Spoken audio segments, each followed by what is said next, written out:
আমাৰ 25টা সেৱা বস্তি আছে, য'ত বাস্কৰ সমাজ, পাঞ্জাবী সমাজ, বাল্মীকি সমাজ আৰু তেলেগু সমাজ, 25টা বস্তিত অজস্ৰ প্ৰতিভা আছে।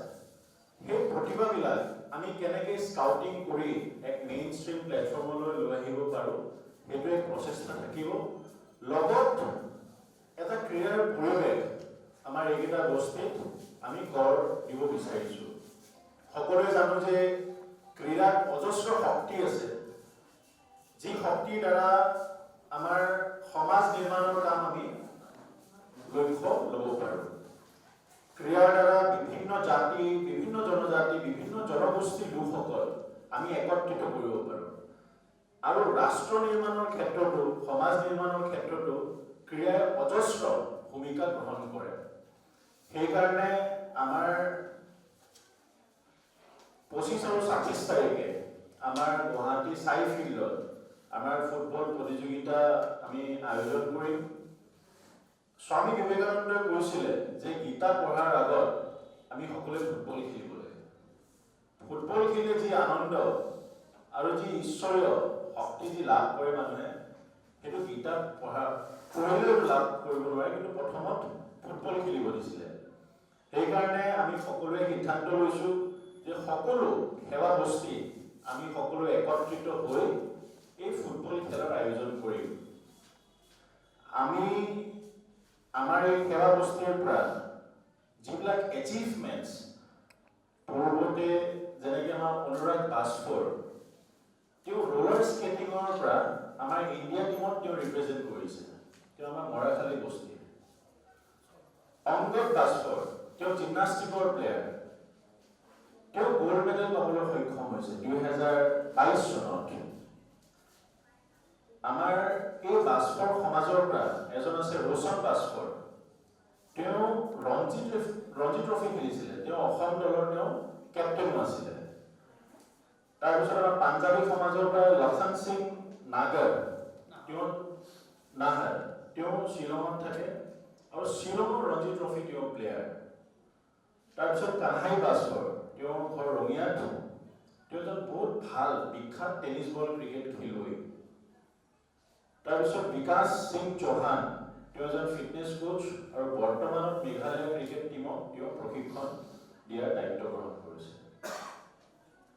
মই ক'ব বিচাৰিছোঁ বিজয় সিং, তেওঁ মিষ্টাৰ মেঘালয় বডি বিল্ডিঙত। আমাৰ অসমৰে মিষ্টাৰ চৰাইঘাট হৈ গ'ল শ্ৰীযুত যশৱন্ত সিং। তাৰপিছত ভাল এজন বিখ্যাত জিমনাষ্টিক প্লেয়াৰ, তেওঁৰ নামটো হ'ল ৰাজা বাস্কৰ, তেওঁ যোৱাবাৰ অসমক প্ৰতিনিধিত্ব কৰিছিলে।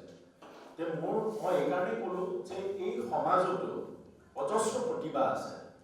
সেই প্ৰতিভাবিলাকক আমি কি ধৰণে বিকশিত কৰিব পাৰোঁ আৰু আমাৰ এছ'চিয়েশ্যনৰ পৰা সহায় লৈ, যেনেকৈ এই খেলত আমাৰ গুৱাহাটী আমাৰ ক্ৰীড়া সন্থা লগত অসম ফুটবল সন্থাৰ লগতো আমি সংযোগ কৰিছোঁ, য'ত আমাৰ 7,000 টকা থাকিব আৰু প্ৰত্যেকজন খেলুৱৈক আমি চাৰ্টিফিকেট দিয়া ব্যৱস্থাটো কৰিম।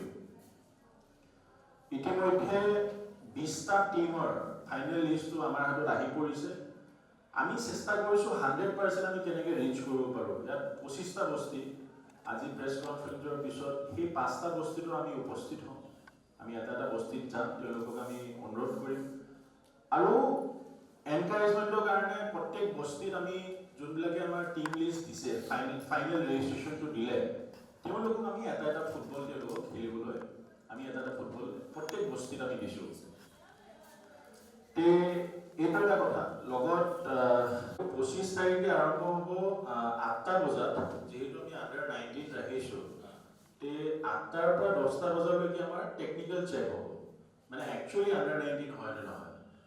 প্ৰত্যেকজন খেলুৱৈক আৰু বস্তি প্ৰমুখবিলাকক আমি কৈছোঁ যে তেওঁলোকৰ আধাৰ কাৰ্ডটো লৈ আহিব লাগিব। আমাৰ টেকনিকেল কমিটি সেইখিনি চেক কৰিব। 8টাৰ পৰা 10টা আমাৰ টেকনিকেল চেক হ'ল, 10টাৰ পৰা আমি খেল আৰম্ভ কৰি দিম। এটালৈকে খেল চলিব, তাৰপিছত 1টাৰ পৰা 2টা এটা ভোজন বিৰতি হ'ব, 2টাৰ পৰা আকৌ খেল আৰম্ভ হ'ব। আমি অপেনিং চেৰেমনিটো 2টা বজাত ৰাখিছোঁ 25 তাৰিখে, আৰু ক্লজিংটো খুব সম্ভৱ 26 তাৰিখে আমি 4টামান বজাত ক্লজিং চেৰেমনিটো হ'ব।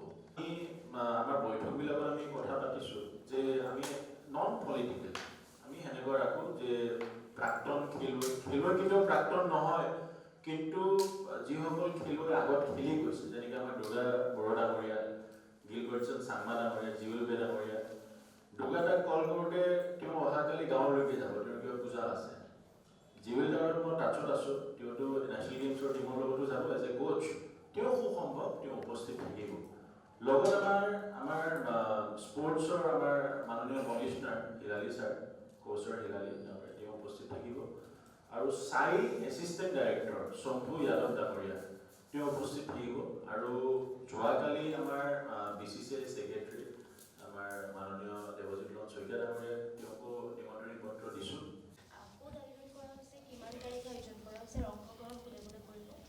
এইটো আমাৰ 26 জানুৱাৰী উপলক্ষে গণতন্ত্ৰ দিৱসত আমি যিমান সেৱা বস্তি আছে, সেৱা বস্তিৰ আমাৰ 25টা বস্তি আমাৰ গুৱাহাটী মহানগৰত আছে। তাত আমাৰ বাস্ফৰ সমাজ, তাৰপিছত পাঞ্জাবী সমাজ, তেলেগু আৰু বাল্মীকি সমাজ, সেইটো আমাৰ 25 আৰু 26 তাৰিখে 2 দিন আমি লৈছোঁ।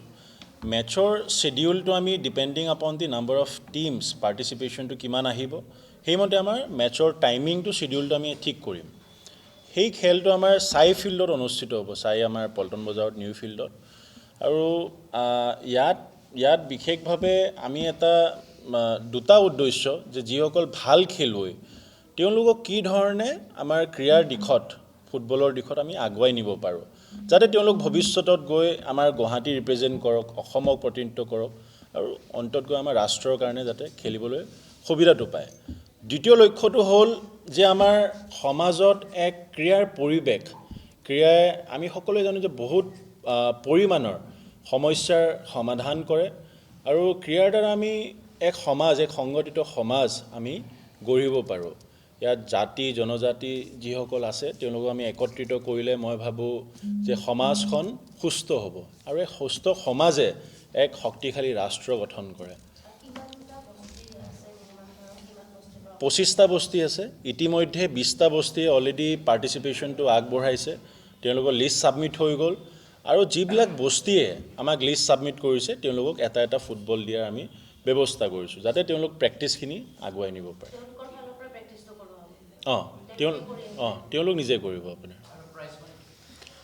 ইয়াত প্ৰাইজ মানি হিচাপে আমি ফাৰ্ষ্ট প্ৰাইজ 10,000 টকা দিছোঁ, যোনে চেম্পিয়ন হ'ব। ৰানাৰ্ছ আপক আমি 7,000 টকা দিম, আৰু প্ৰত্যেকজন খেলুৱৈক আমি এটা চাৰ্টিফিকেট দিম, যাতে এই চাৰ্টিফিকেটখিনি অনাগত দিনত আমাৰ স্কুলৰ এডমিশ্যন হওক বা আমাৰ জবৰ ক্ষেত্ৰত হওক, সেইবিলাক যাতে তেওঁলোক যাতে এইটো কামত যাতে লগাব পাৰে। এইটো জননী, ইয়াত কেইটামান সন্থা আছে আপোনাৰ। জননী উদ্যোগ লৈছে, লগত সহযোগিতা আগবঢ়াইছে আমাৰ আছাম শিখ সেৱা ছ'চাইটি, আমাৰ বান্তি সিং ডাঙৰীয়া আছে, লগত আগবঢ়াইছে আমাৰ উজ্জ্বল ভৱিষ্যত, এটা সামাজিক সন্থা, আৰু আমাৰ ক্ৰীড়া ভাৰতী, যি আমাৰ পেন ইণ্ডিয়া অৰ্গেনাইজেশ্যন, এক অখিল ভাৰতীয় স্বৰূপ ক্ৰীড়া ভাৰতী, আমি সকলোৱে মিলি এই উদ্যোগটো হাতত লৈছোঁ। যিকোনো খবৰৰ বাবে যোগাযোগ কৰক 7099017330, লগতে 7099017110 নম্বৰত।